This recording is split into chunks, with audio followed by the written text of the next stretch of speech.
안녕하세요. 맞춤 정장의 모든 것 맞춤의 정석 안피노입니다. 지난 시간엔 이제 예복을 준비하시는 분들, 이제 맞춤 예복의 모든 것, 이제 기본편이라 그래서 이제 수제와 반수제, 옷 만들어지는 과정, 그리고 이제 원단, 그리고 이제 맞춤 정장과 맞춤 예복의 본격적인 차이점, 뭐 이런 부분에 대해서 이제 말씀을 드렸고요. 오늘은 이제 본격적으로 설명드릴 게 맞춤 정장을 준비하시는, 맞춤 예복을 준비하시는 분들을 위한 어떻게 보면 정보 심화편 정도로 보시면 될 것 같습니다. 이 심화편은 지난번에 기본편 같은 경우는 한 15분 정도 나와서 좀 영상이 길었거든요. 이 심화편은 제가 몇 가지를 쪼개서 이제 한 2개, 3개로 나눠서 이제 영상 진행될 예정이고요. 그래서 이제 첫 번째 제가 이제 가장 이제 말씀드리고 싶은 부분은 이 예복을 준비하시는 분들이 조금 주체적으로 준비를 하셨으면 좋겠어요. 실은 이 주체적으로 준비를 하셨으면 좋겠다라는 게 뭐냐면, 실은 이 맞춤 예복을 준비하시는 분들은 몇 년째 똑같아요. 이탈리아 원단은 부드럽다, 영국어 원단은 투박하다, 수제는 수명이 오래간다, 반수제는 그냥 뭐 체형만 맞춰낸 옷이다. 뭐 결국은 이 정형화된 이 상담을 가지고 계속 이 정보가 돌면서 그냥 이게 되게 굳어진 땅 같이 됐거든요. 근데 이게 이러한 내용들이 절대 정형화되어서는 안 돼요. 실은 맞춤 정장 같은 경우는 입는 분이 만족을 할 수 있는, 어떻게 보면 가장 입는 분께 포커스가 맞춰져야 되는 옷이거든요. 실은 이게 그러면 개개인마다의 옷의 스타일과 영향력이 전부 다 달라져야 되는데, 그러한 부분들이 배제되어 있다예요. 그냥 단순히 뭐 경력이 오래된 사람에 맞춰주면 옷이 잘 나온다, 뭐 우리가 오래 했으니까 이렇게 만든 옷이 당연하다가 절대 아니라고 보시면 될 것 같습니다.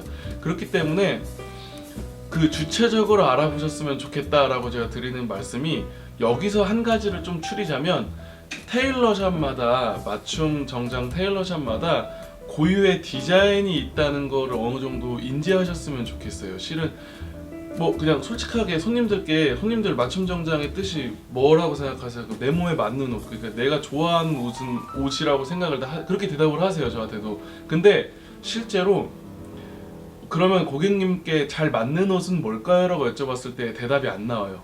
대답을 못하는 경우가 굉장히 많거든요. 그게 왜 그러냐면, 맞춤 정장에 대해서 잘 모르기 때문이라고 대답하시는 경우가 대다수입니다.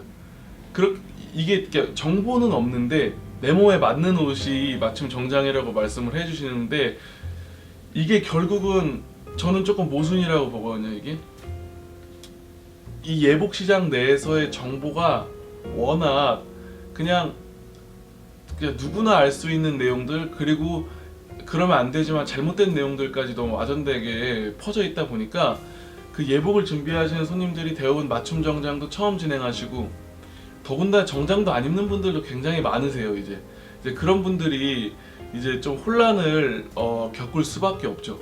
그렇기 때문에 가장 중요한 게, 일단 1번은 고객님께 맞는 디자인을 찾는 거 상담사가 당연히 해드려야 돼요. 디렉터, 뭐 디자이너, 상담을 도와주는 사람들이 당연히 그 부분을 찾아드려야 되는 건데, 그 전에 무조건적으로 중요한 게 한 가지가 있다면, 테일러샵이 추구하는 방향성, 즉 하우스 스타일이라고 합니다. 그래서 이 테일러샵의 하우스 스타일은 무엇인지 여쭤보시는 게 굉장히 좋아요.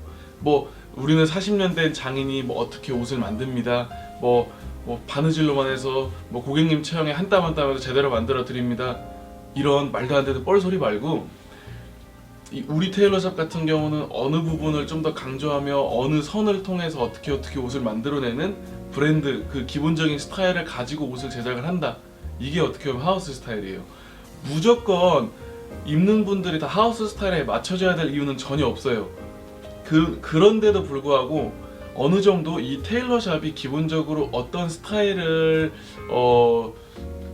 주로 하는지, 그 기본적인 스타일이 어떤지 알려면 여기 테일러샵이 어떻게 만드는지 알아야 되겠죠. 그래서 이 하우스 스타일에 대한 설명을 꼭 한번 물어보시는 게 좋습니다.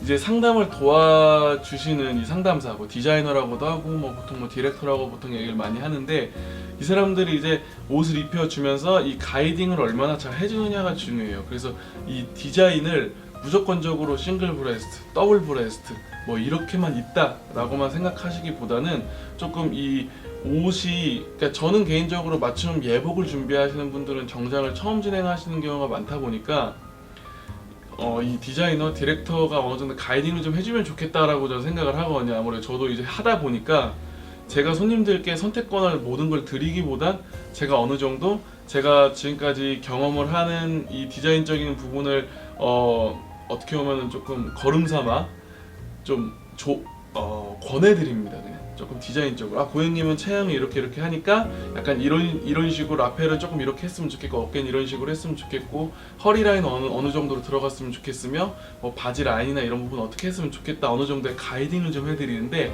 그러한 가이딩이 얼마나 잘 되느냐가 저는 예복을 준비하시는 분들이 이 테일러샵을 믿고 맡길 수 있는 정도의 약간 신뢰감의 생성, 척도라고 저는 보거든요. 약간 이런 부분들이 좀 잘 이루어졌으면 좋겠어요. 그래서 이 맞춤 예복을 준비하시는 분들이 이 심화편 같은 경우는 실은 오늘은 조금 디자인적인 부분에 관해서 좀 설명을 좀 많이 드리지만, 뭐 제가 그 다음 편은 이제 웨딩 업체가 얼마나 많이 가져가는지, 실은 최근에 웨딩 업체가 컨택건이 하나 들어왔어요. 뭐 청담은 이런 식으로 하는데 넌 종로니까 좀 뭐 조금 깎아서 뭐 다른 방식으로 홍보를 뭐 이런 식으로 하게 해줄게, 뭐 이런 식으로 좀 들어온 것도 있고, 그리고 손바느질이 수제라고 하는 파트에서 다 똑같이 이루어질 수 있는가? 아니거든요. 이 부분도 제가 따로 이제 영상을 옮길 건데, 일단 첫 번째 제일 중요한 건 맞춤 예복을 알아보시는 분들이 대부분 이제 합리적으로 이제 준비를 좀 하려고 하시는 분들이 많거든요. 특히나 이제 제 영상을 보시는 분들은 그 경우에 합리적으로 준비를 하기 위해선 어느 정도 좀 수반이 되어야 한다라고 저 생각이 드는 건 조금 주체적으로 조금 보시면서, 주체적으로 알아보시면서 전 맞춤 예복을 알아봐야 된다라고 생각을 합니다. 그냥 무조건적으로 플래너가 추천을 해준다가 좋은 게 아니고, 인터넷 뭐 바이럴 마케팅 통해서 뭐 수제는 뭐 비슷한 정보도 엄청 많죠. 그러니까 그 정보량이 많다고 해서 이제 여기가 좋은 데구나 해서 진행해야 될 이유가 하나도 없어요.